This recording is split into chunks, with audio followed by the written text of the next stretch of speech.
There has to be some common sense. Yes, sir. They have the car stopped at 10th and Ranch Microbizer. We still don't know who pulled the trigger.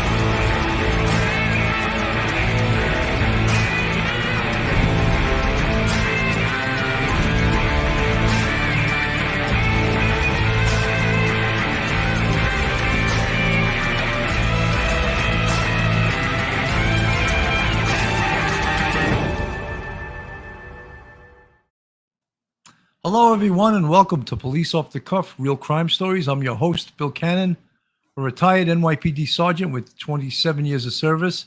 And with me tonight, you notice it's not Phil Grimaldi. It's a bigger guy, looks like the guy in the Dinty Moore beef stew can. We got retired NYPD police officer, but also defense attorney, Joe Murray. How you doing tonight, Joe? Good to see you. I love that new intro. That's fantastic. Yeah, my son, Jake, who's a film editor, he did it for us. He did a fantastic job. Yes. I may have to enlist his services again to do maybe an outro, but yeah, he did a fantastic job. So, Joe, you know, you've been on the show probably over the past year and a half, 2 years, quite a few times. Sure. And the Gabby Petito-Brian Laundrie case is always filled with, you know, when they say expect the unexpected, that's what you always have to do with this case. You have to expect the unexpected. Yeah. And sure enough, just a couple of days ago, the Brian Laundrie had written sort of a confession in regards to both his suicide and the murder of Gabby Petito. Of course, unexpected. And this, how does this affect this? We're going to discuss all of that. But it was written in like 8 pages of like a notepad. And it was a little bit, you know, it got wet. It was a little bit difficult to read. But some of the news stations put it in a document that made it a lot easier to read. And I'm gonna read some of it, if not all of it. I'll show you up on the screen. That's what it looked like when they found it. And so you got to realize that the FBI and the Petito family, the Laundrie family, knew about the contents of this for a long time. And we're just really finding out the contents of it. I'm going to start reading a little bit of it. Gabby, I wish I was right at your side. I wish I could be talking to you right now.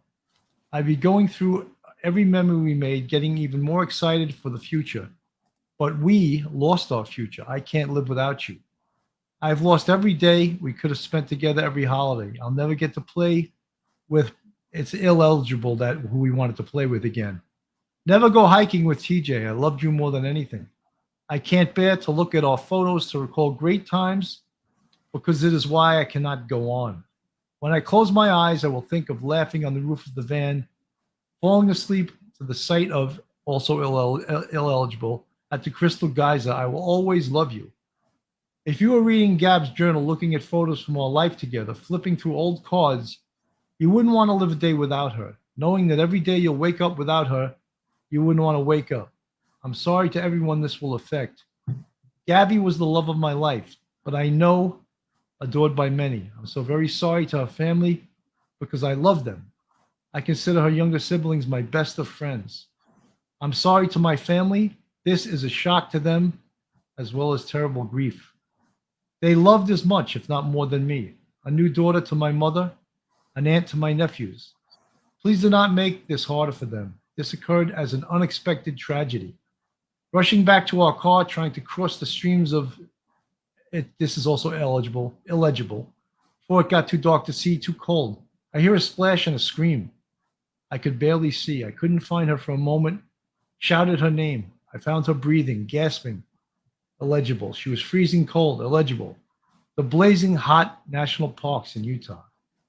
The temperature had dropped to freezing and she was soaking wet. I carried her as far as I could from the stream toward the car, stumbling, exhausted, in shock when my illegible, and I knew couldn't safely carry her. I started a fire and spooned her as close to the heat.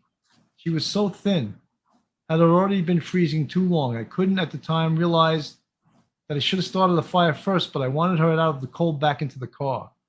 From where I started the fire, I had no idea how far the car might be, only knew it was across the creek. When I pulled Gabby out of the water, she couldn't tell me what hurt. She had a small bump on her forehead that eventually got larger. Her feet hurt. Her wrist hurt, but she was freezing, shaking violently. While carrying her, she continually made sounds of pain. Laying next to her, she said little, lapsing between violent shakes, gasping in pain, begging for an end to her pain. She would fall asleep, and I would shake her awake, fearing she wouldn't close her eyes if she had a concussion. She would wake in pain, start a whole painful cycle again. Illegible, furious that I was the one waking her. She wouldn't let me try to cross the creek, thought like me that the fire would go out in her sleep and she'd freeze. I don't know the extent of Gabby's injuries, only that she was in extreme pain. I ended her life. I thought it was merciful, that it is what she wanted, but I see now all the mistakes I made. I panicked. I was in shock.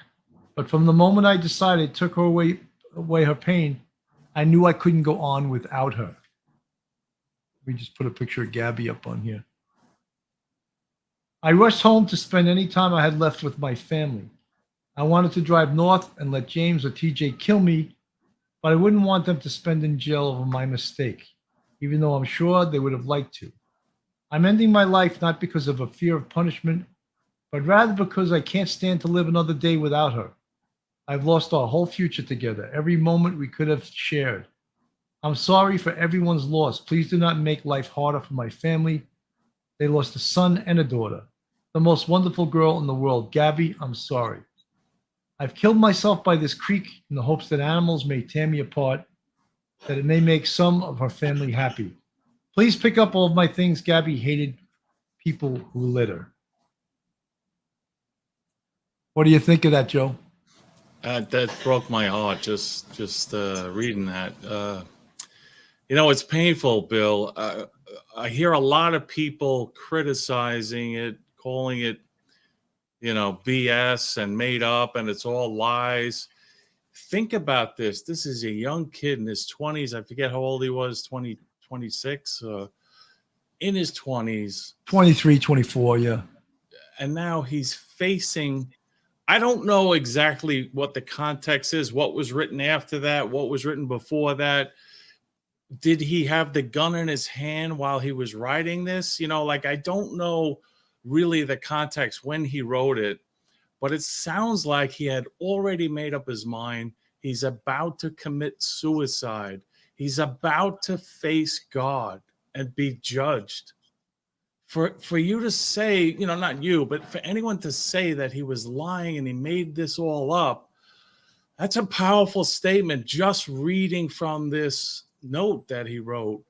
I would need more to try to dispute some of that, because this young kid is about to take his life, and he writes this statement clearing his conscience, expressing his love for Gabby and how he couldn't live without her. Joe, you got a lot of people in the chat that they already got the rope ready for you.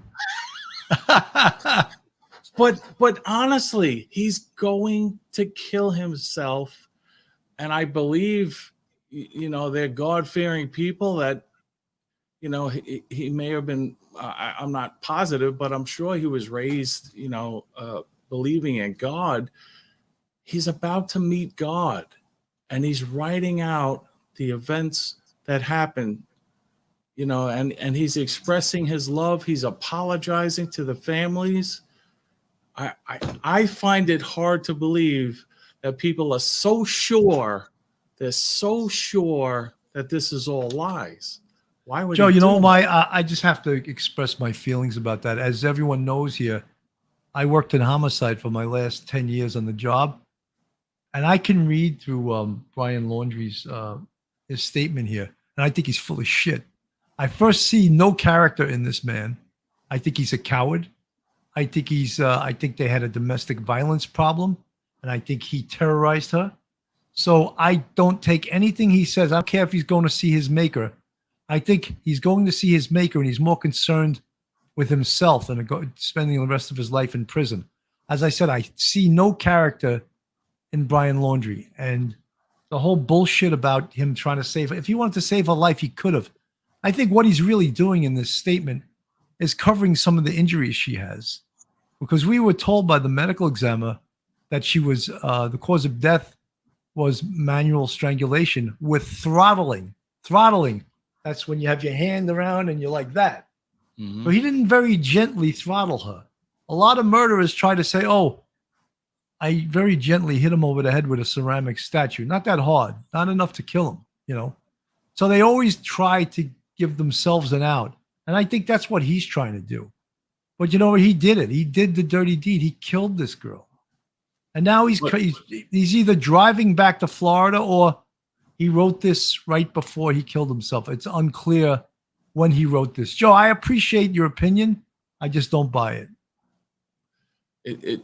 It is important to know when he wrote it, if there is some kind of context that can fill in the gap, because you might be right that if he wrote this on his drive back to Florida, you know, that maybe that, you know, you can say that he wasn't actually, maybe he was thinking of running away and faking his death.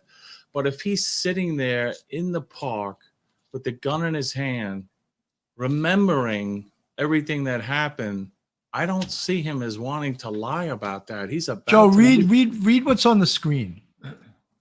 I ended her life. I thought it was merciful, that it was what she wanted, but I see now all the mistakes I made. Bill, you said it yourself. He's 23 years old. And I have heard time and time again all the experts on YouTube talking about this guy is no survivalist. This guy he's not an expert. He's just a glorified camper. Okay, but now all of a sudden, he's not a glorified camper, and he knew exactly what he was doing and knew exactly where he was. I mean, it's got to be one or the other. But Joe, why? Why did he kill her? Why? You know, he's 23. He panicked. You know, she's in pain. Maybe he thought she was dying a slow death. He didn't know where to go. He said he didn't know how far away the van was. He tried carrying her. He couldn't carry her anymore. Joe, she weighed about $120. How much did he weigh? I don't know, $150? Yeah, 150. You know, it never amazes me when you hear about young people and some of the stuff they do. I represent them. They do the craziest things. Their frontal lobe is not fully developed, and you know it's very impulsive. This is an impulse, and he admits he made mistakes and he was wrong, and now he's very regretful. Did the murder of Gabby Petito stem from the bigger problem of domestic violence that they had in their relationship? I have never believed that he killed her in regards to domestic violence, ever. I have never felt that. It just if their relationship was hunky dory and wonderful and beautiful, like he was talking about in that confession, there would be no reason to kill her. No. I think you're mixing the two.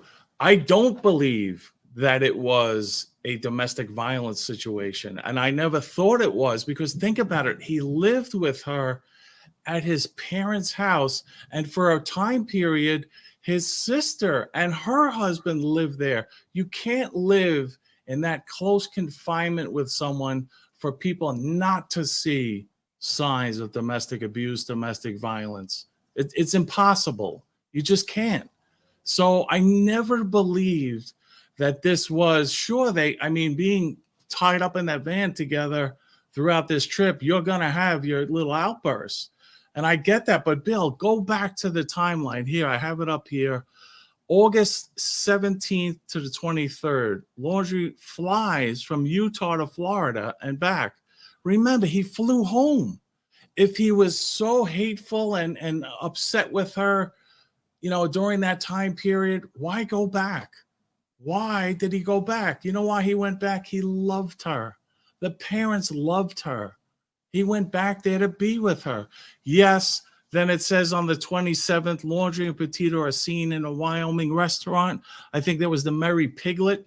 And it just, you know, it says there was some kind of commotion. Something happened. But that's normal in relationships. Look, Joe, let's in the chat, Lynn Harvey, in his confession, why didn't he reveal exactly where he left her body so that animals wouldn't eat the woman that he loved? But you know, everything that you're saying, and even these people in there, as if like he's trying to conceal his crime. He's dead. He killed himself. What is he hiding? He's about to see God and be judged for what he did. He's not trying He may, to but steal Joe, his- he may be trying to protect his parents from what? How from does that the, his parents did not kill Gabby. no, That's I a know, but big just from the mistake. fact that I They think did there's not no aid and abet in killing Gabby. This was not a conspired plan that he flew home and the parents told him how to kill her. That's ridiculous. That's not what happened. He killed her. He admitted it. He killed her, and he's dead. This witch hunt to get these parents who loved her like a daughter is outrageous. I cannot believe it. let's hold that thought. I don't want to segue right into that yet. I know you're dying to go to that now, but I want to play a little bit of Brian Enton from News Nation. We'll share this on the screen because this has gotten a lot of coverage. Here we go. Back for months, it has been assumed that Brian Laundrie took his secrets to the grave, but we now know that is not true. Pages of Laundrie's notebook were finally released to the public today by the Laundrie family attorney, Stephen Bertolino. The FBI had already said that Laundrie confessed in those pages to killing Gabby, and he does. But he also left a detailed, almost minute-by-minute description of Gabby's final moments and what he claims he was thinking the entire time, including this passage, which reads, "I ended her life. I thought it was merciful. That is what she wanted, but I see now all the mistakes I made. I panicked. I was in shock. But from the moment I decided, took away her pain, I knew I couldn't go on without her." But brace yourselves, because the notebook was not the only bombshell dropped today. A little while ago, I spoke with the lawyer for the Petito family. He says there are several other pieces of evidence in the possession of the Laundrie's attorney, Stephen Bertolino, including a letter from Roberta Laundrie to her son, Brian. Here is some of what he told me. Someone should ask him to release the letter that Roberta Laundrie wrote to Brian Laundrie. That on the envelope says, "Burn after you read this." So there was a letter from Roberta to Brian within the notebook. No, it was not within the notebook. It was a separate letter. That was found out there with the notebook, though. My understanding is that the letter at one point had been in the van, but then it was taken from the Laundrie home during the time when the search warrant was executed. So a letter from Roberta to Brian that said, "Burn this letter," after Yes. you read it. And were Yes. you able to read the letter? Yes, I was. I'll tell you that I had an idea what was in the letter before I read it. I knew about the letter. I don't believe Mr. Bertolino knew about the letter, and the surprise on his face was very interesting as he read that letter. That was all today. I can say. He has the letter. He has the original of the letter. And I've asked him to maintain that for purposes of the litigation. I don't have a copy of it. I expect I'll be getting a copy of it. He wouldn't allow me to get a copy of it today. But within that letter is an offer from Roberta Laundrie to assist her son. I don't want to say more because I don't have the letter, but it's a pretty interesting, pretty odd letter. So a letter from Roberta to Brian to assist her son, assist him to do what? Let me back up and say there's no date on the letter.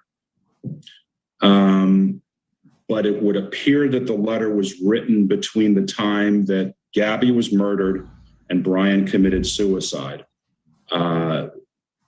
There's scenarios presented by Roberta in that letter. For example, if you go to jail, I'll bake a cake and I'll put a knife in it or a saw in it.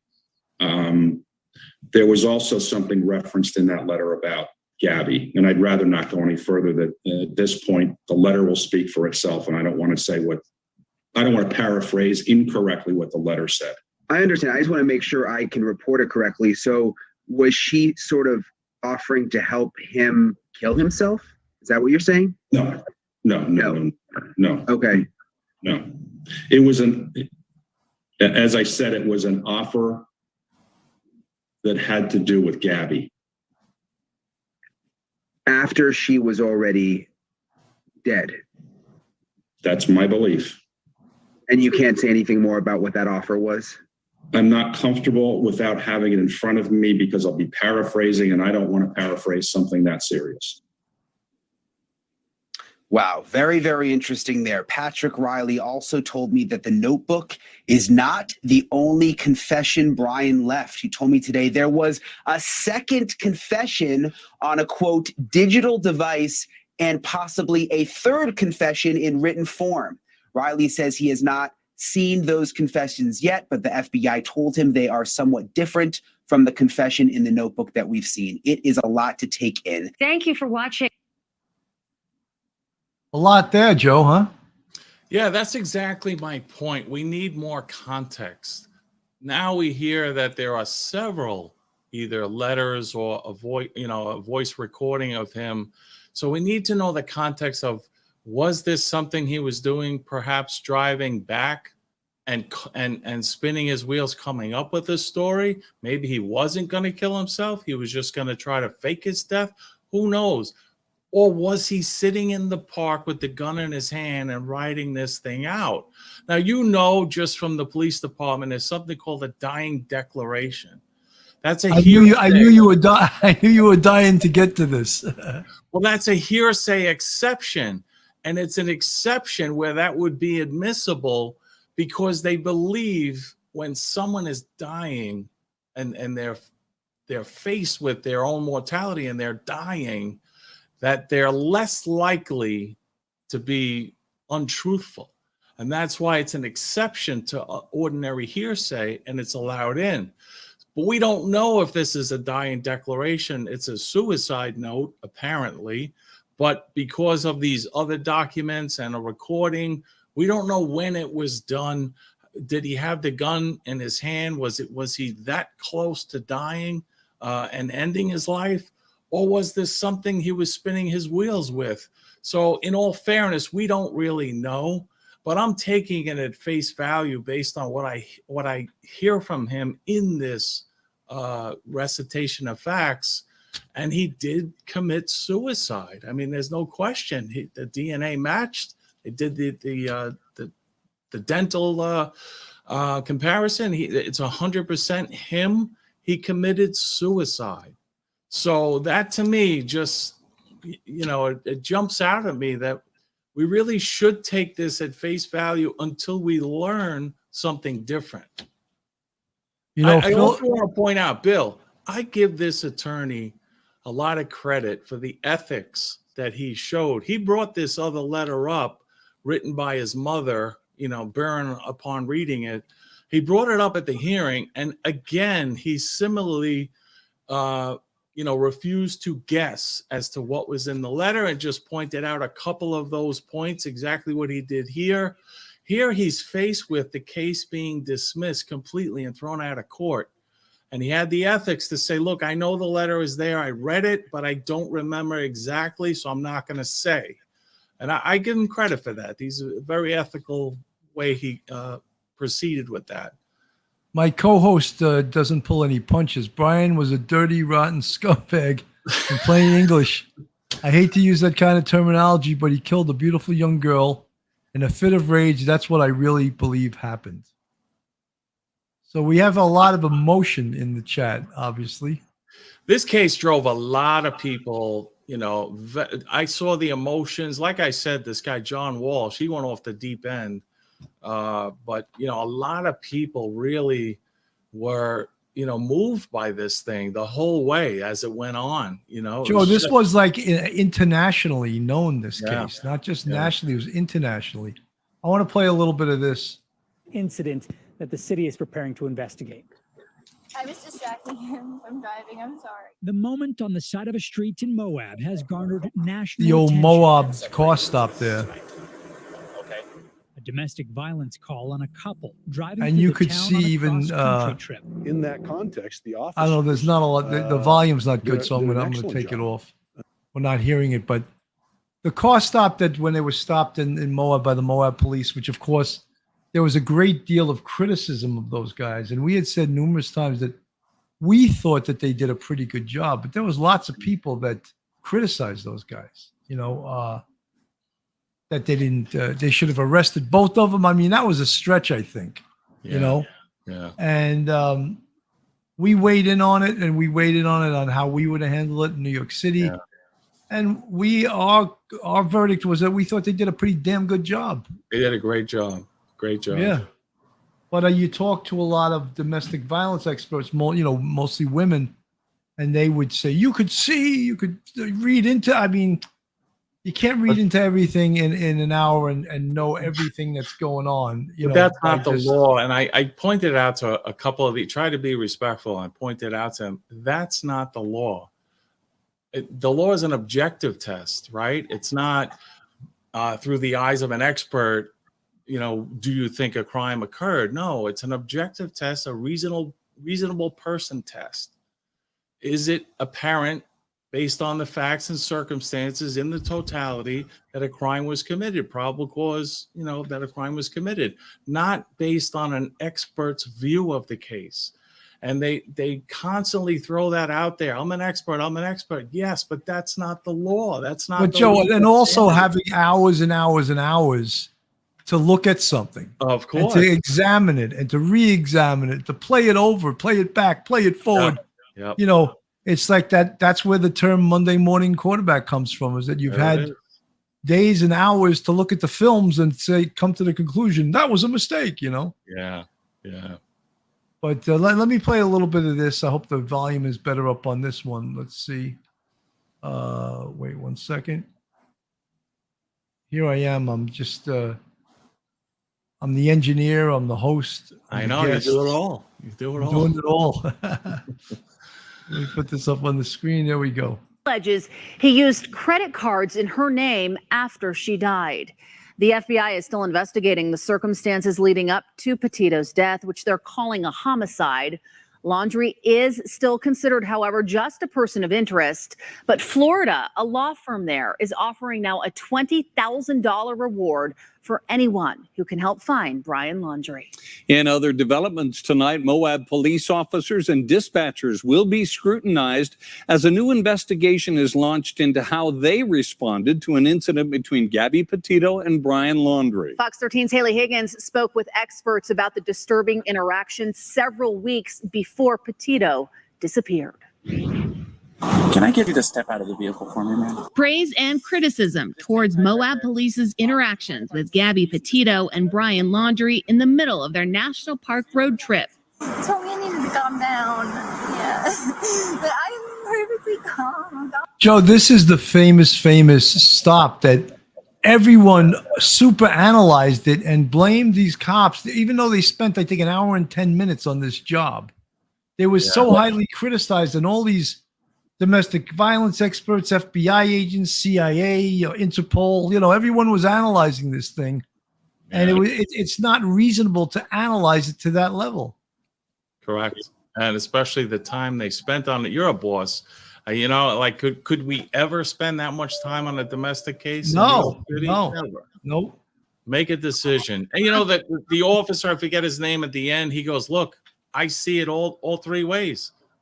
You can make, that's how close a call it was.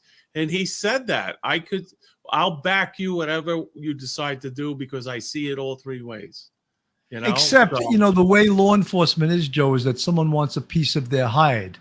Of course. Because, you know what I mean? Of course. The Monday morning quarterback, now that we know the result of the inevitable end of her life, which obviously was not attributable here and may not have done anything, even if she was arrested or he was arrested. It may not have stopped the inevitable death of Gabby, but they want to blame someone. Bystander called 911 to report a possible domestic dispute. We drove by and the gentleman was slapping the girl. He was slapping her? Yes, and then we stopped. They ran up and down the sidewalk. He proceeded to hit her, hopped in the car, and they drove off. While officers made plans to separate the couple overnight, Utah law requires the officers to do more. In cases involving domestic violence and But Joe, that was never reported early on that someone called in. That wasn't reported, I don't think, till days later that he was slapping her. Because had any of us known that, we'd have said, yeah, arrest him. No, we wouldn't, because slapping is a violation that has to occur in your presence. That's true. You're right. You You're right. can't arrest for that. Harassment's not a crime. It's a violation. People don't understand that. But within the context of domestic violence, I think he probably could make the arrest and call it an assault based on, even though there was a very small injury of like maybe a cut, and that's, we can cross hairs, as they call it. A cut technically is not a physical injury. You could charge attempted assault, even though there was no physical injury. Yeah. He intended to cause an injury. But that's the analysis they were trying to do. He went back to Gabby and said, think about the question I'm going to ask you. What was your intent when you hit him? Like these guys were looking. If she said, yes, I meant to hurt him, she was getting collared. Do you doubt that? I don't. No, I don't doubt that at all. He said that. He put it right to her. Now, if the analysis, after doing their primary aggressor analysis, pointed towards Brian, I believe they would have done the same thing with Brian. First, they would have asked her, do you believe he intended to cause an injury on you? And if she said no, then he would have went to Brian. And then he always has the right himself as a police officer in his training and experience, does the evidence and totality of the circumstances present to you that he intended to do so. We don't just take the word of in a domestic, the victim and the the suspect. We use our own observation about the totality of the circumstances. So he had, and he said that. He goes, I can see this either way, and I'll back you because it's that close. Yeah, no, but absolutely. I think they did a wonderful job. They did it by the book. British Chippy, I love that name. Thank you for the $10 super chat. 10 pounds, whatever it is, I'm not sure. Joe, this is from chat. Thank you so much. Thank you. British Chippy. I love that. I love that screen That's name. so sweet. That's a great one. Yeah. Let me play this. Continue with this here.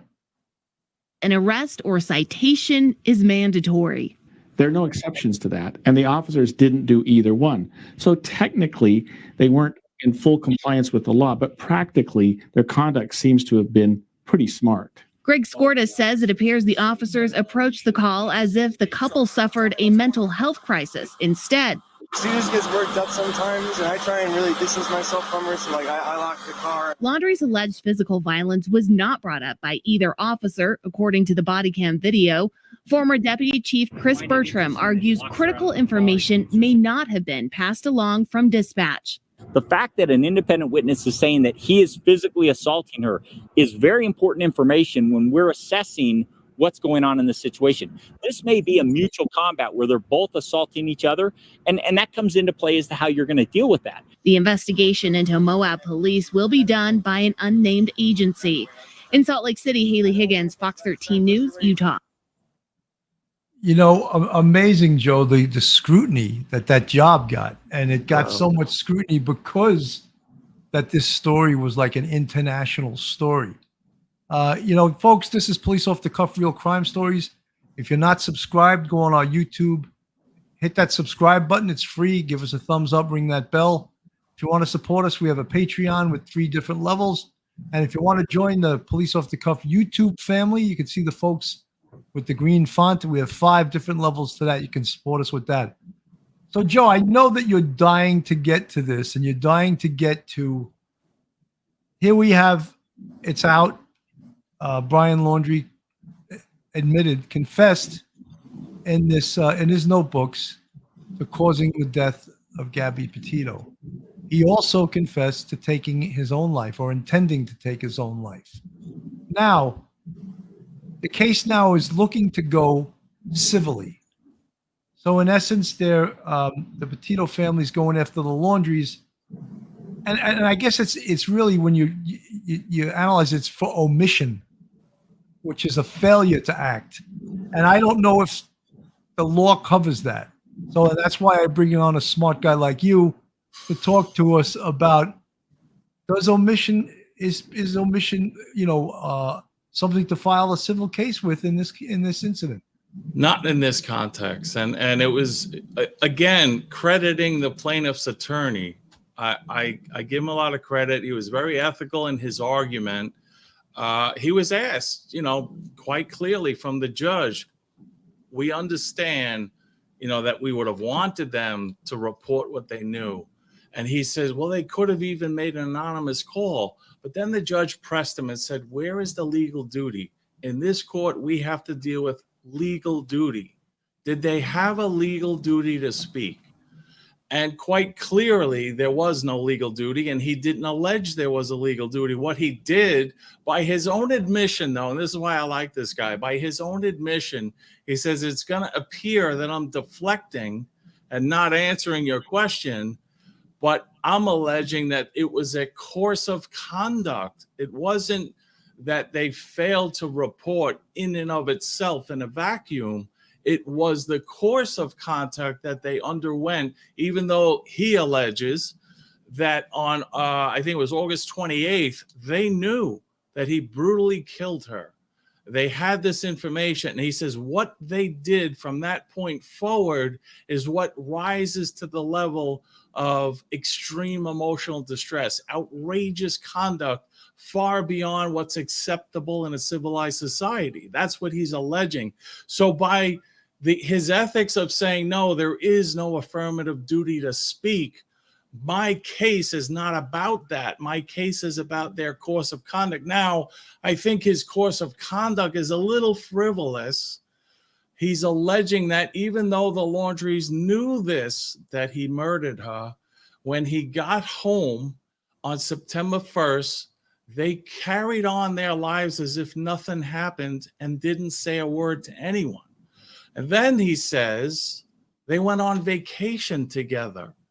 And I don't see how doing something as benign as going to spend time together during a crisis would lead to extreme emotional distress, a tort, which is essentially an intentional or recklessly done. I don't think going to spend time with him when he's despondent, in a place that he loves, in an environment that he feels comfortable, I don't think that's that's evidence of, or should be considered as part of the extreme emotional distress.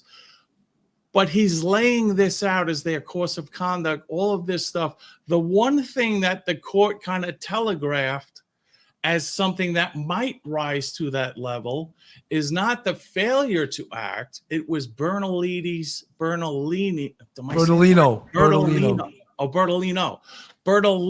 statement to the press saying, and he pointed out that he said this on behalf of the Laundrie family, that we hope that the search is successful and that you're reunited with your daughter, something to that effect. Right.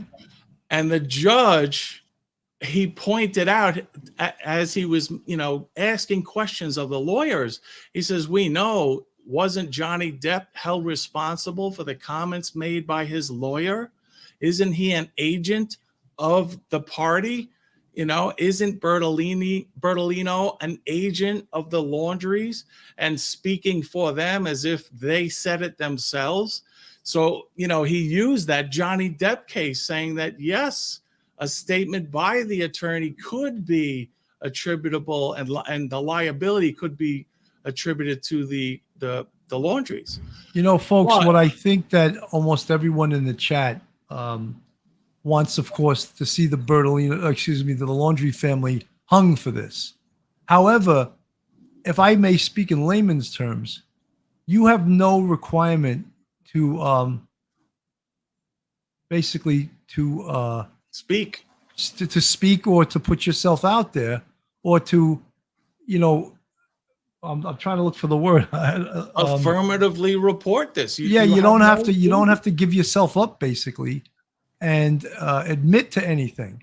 And that's what I think bothers all of us, because we all believe that the Laundries knew that Gabby was dead for weeks before, or maybe months before it was ever reported. And that bothers all of us. And that is a clear-cut omission. But nothing in the law here says that an omission is criminal. It doesn't. And I know you guys all want to take a picture of Joe with his flag in the background and put it on a dartboard and throw darts at him. But he's speaking the truth. He's speaking the law. And I want to put a little bit on. This was like weeks and weeks ago with Stephen Bertolino, who was the Laundrie's attorney, who did a lot of battle with Ashley Banfield. And I think she did a pretty damn good job. I want to play a little bit of this.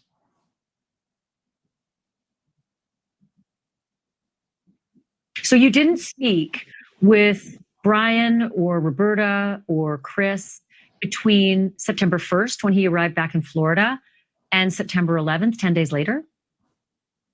I can tell you I didn't say that. What I can tell you is any conversations I had with Brian, Chris, and Roberta would be privileged and confidential.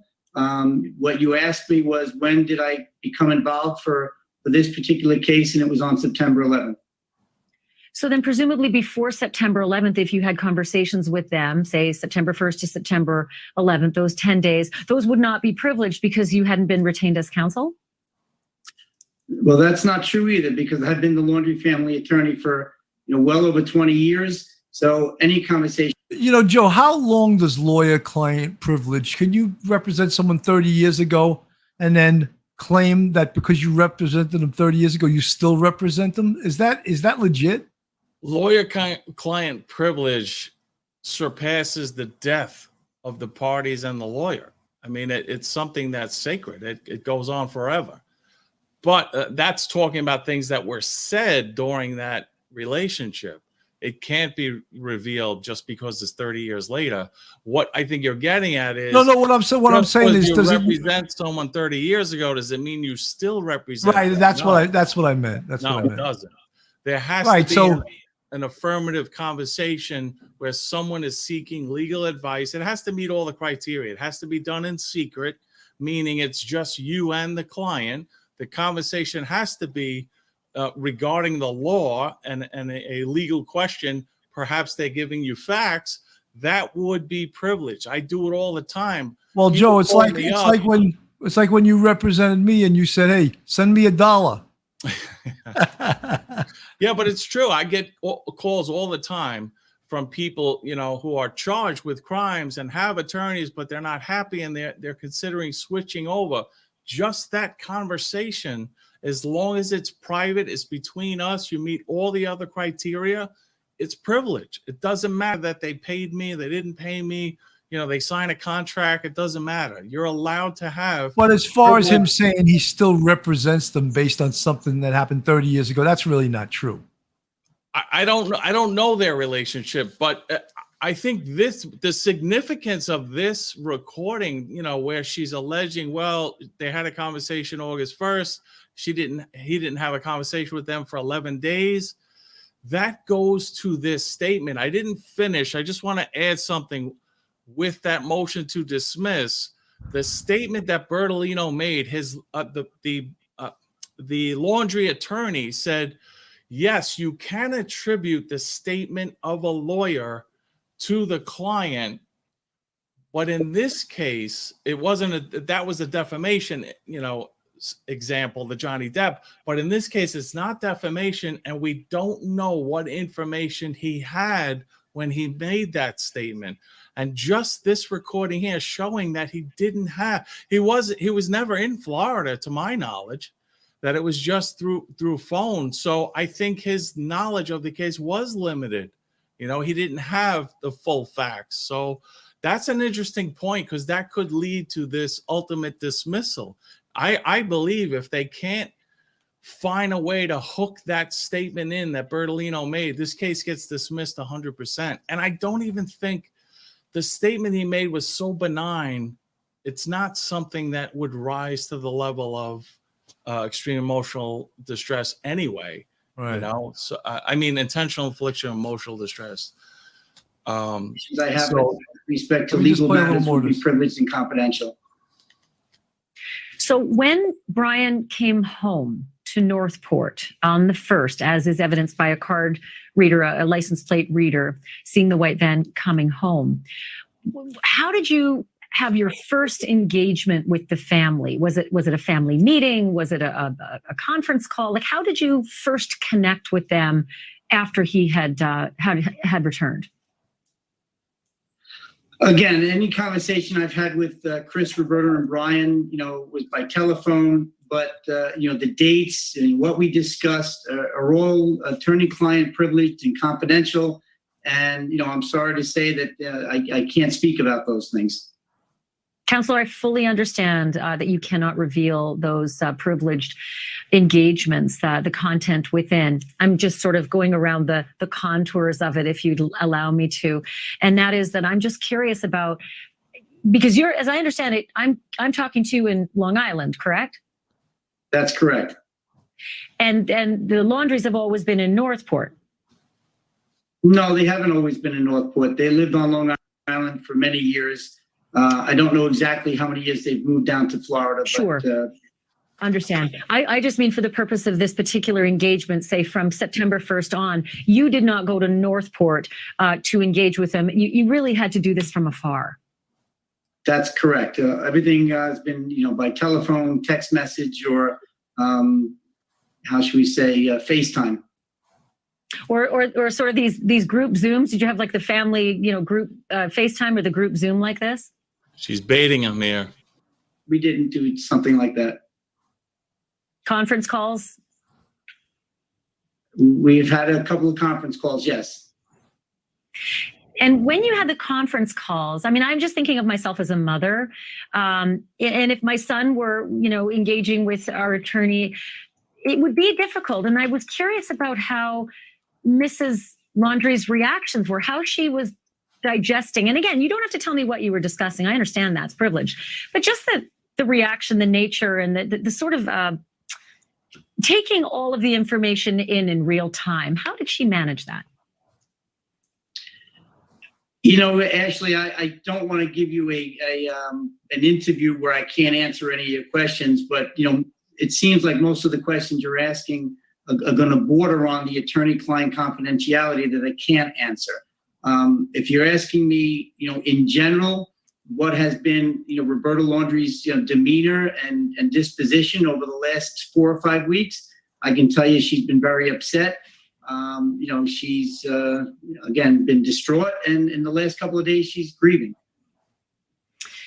Fully understand. And again, I'm not going to press you on what was said. I'm, again, trying to go around the outside as best I can to get the color, the essence, and the feel of what the family was going through in those early days between September 1st and September 11th, when Gabby Petito was declared missing.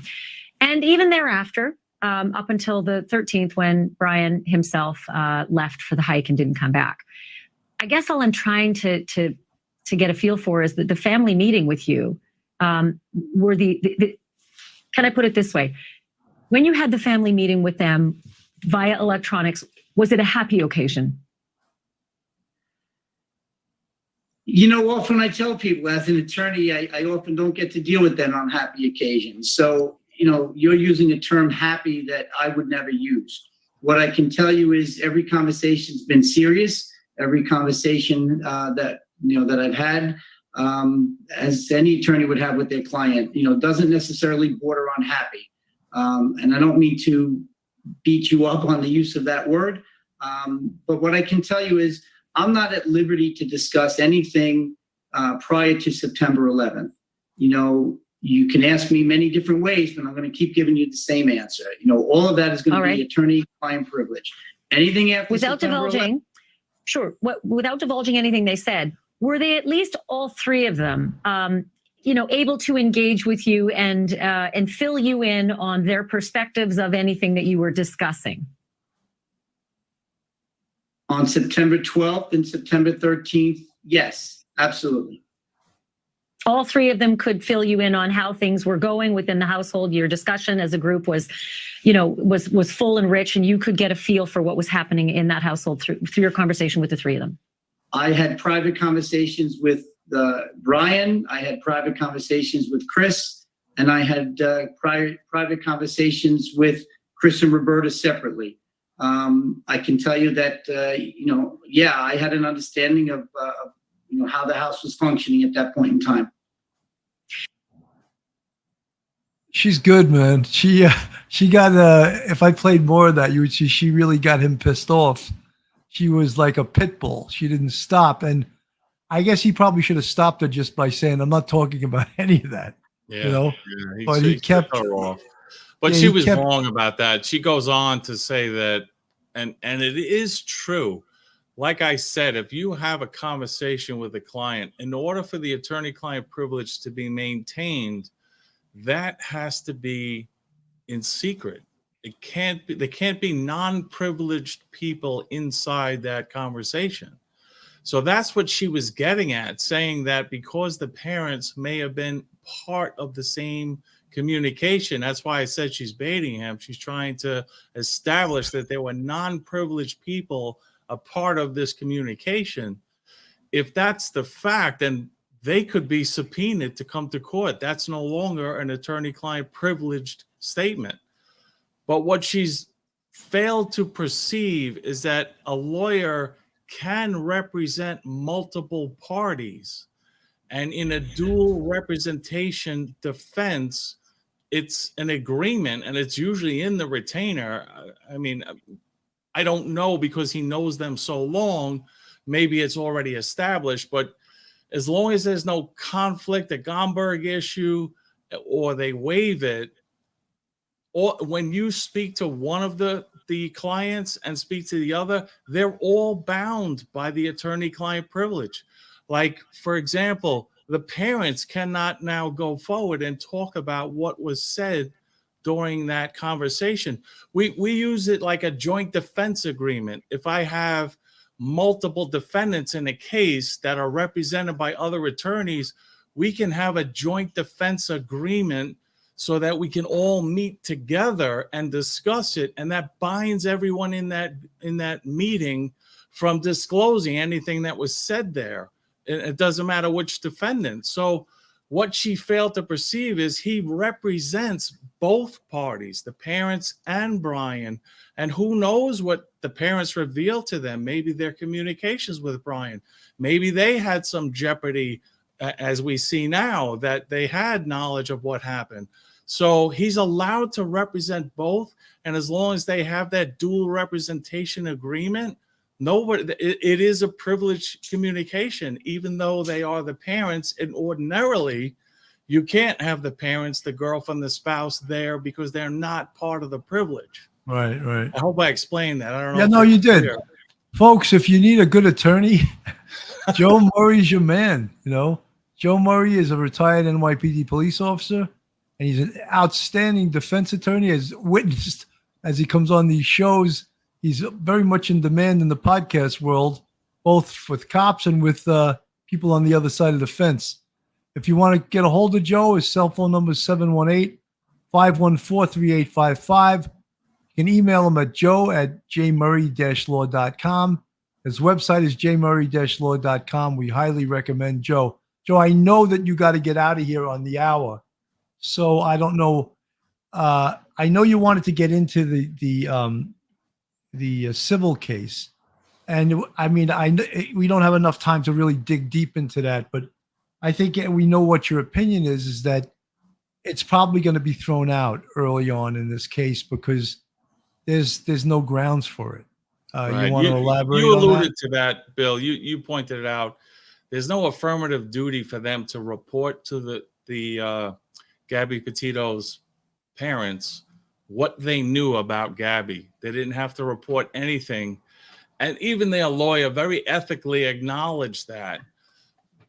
The creative way that he's proceeding with this through this course of conduct, I still think is going to fall short, because there's nothing wrong with, especially knowing now that what happened and that Brian probably revealed to them what happened, and that he was despondent and they were concerned for him. They all went on vacation to the park where he felt comfortable. There's nothing wrong with that. Joe, And Ashley Oaks asked, what about wrongful death lawsuit then? against Brian, not Yeah. the parents. Right, against his estate. That could happen, right? Absolutely. But what does this 23-year-old have in his estate that they could ever I think he has like $20,000 or something. then I believe there is a second action. It's actually against Brian's estate. However, during that oral argument, they called the second case and nobody's representing Brian in that. And I think the plaintiff is going to move for a default. So I think that case is just going to end with a default and they'll allege their damages, whatever they were. They'll end up with a judgment and take whatever's left, you know. But if he had $20,000 in an account, they could have spent that on his burial. I mean, I don't see that there's any. I really find this very heartless that they brought this action. These are the parents who were Joe, like, I think they're trying to get to the truth, and this was one of the ways that they by torturing the parents. The parents but of you a know dead something. I think child. if you were a parent and the Laundries were did what they did to the Petitos by not telling them what happened, I think you would have you'd have some grounds to want to get back at Let's them. call it what it is. This is just vengeance. Could they be. They want to hurt the Laundries. To me, that really changes my opinion about them. It really changes my opinion. They took care of their daughter like it was their own daughter. They loved her and she loved them. And now, because their son, for whatever reason, whether you believe what he wrote in there or not, their son killed her. Their son killed Joe, her. Angie's sending me a message. Thank you for the $9.99 super chat. She said, "Police off the cuff, Elvis and popcorn awaits Joe and I." So I don't want to. Yeah, I don't want to keep you here too long because I know you won't be able to get there, folks. We'll probably revisit this case as it moves forward. There's probably a good chance, like Joe has said, that they could throw the civil case out. I think everyone likes the transparency that we were able to receive his confession and the fact that he admitted he killed her and also admitted he was going to commit suicide. That was the Laundries. The Laundries released that. Yes, no, I They realized released that. I realized But that. I just feel so bad for this family. They lost their son and they have so much guilt because they probably suspected with the way he's talking to them and what he was doing. You know how people who are suicidal, they start giving their property away, they start saying goodbyes. They probably feel so guilty that they did not do enough to help their son and protect him from killing themselves. Joe, And I now just want to read. There's someone in the chat that actually loves you. Finally, someone with some sense. I like this attorney a lot. So you don't have to feel it. And I know that when you're a defense attorney, everyone looks at you and they don't like you because you're doing the tough work. You're doing the work on the other this side is of the not me fence. as a defense attorney. This is me as a father of a young daughter. This is me, feeling the pain of these parents who did, I imagine, everything they could to protect their son and Gabby Petito. They loved her. They shared their house. They opened up their home to her. And I really feel that this is so heartless, that feeling that guilt already, that they could have done more to protect their son from killing himself. That's going to last forever. And now they got this ridiculous lawsuit on top of it to deal with. I think it's horrible. This is something that I would expect from a guy like John Walsh, that piece of garbage that he is. Oh no! Not I'm Petito gonna fan. have all kinds of hate mail with that, folks. Well, I have my own axe to grind with him, but I all have, right. and he's the one folks, that called for him to kill himself, which is ridiculous. He folks, should be sued. I want to thank everyone for tuning in tonight. I don't want Joe to be late for his Elvis show, and I know that if you give Joe another sentence, he'll be here for another 10 minutes. So I'm going to let him go. He's at 59:50. He's got 10 seconds. Folks, be safe out there. Thank you so much for tuning in, and we'll get back to this case. God bless. Have a great night. Take care, everybody. One episode just ain't enough.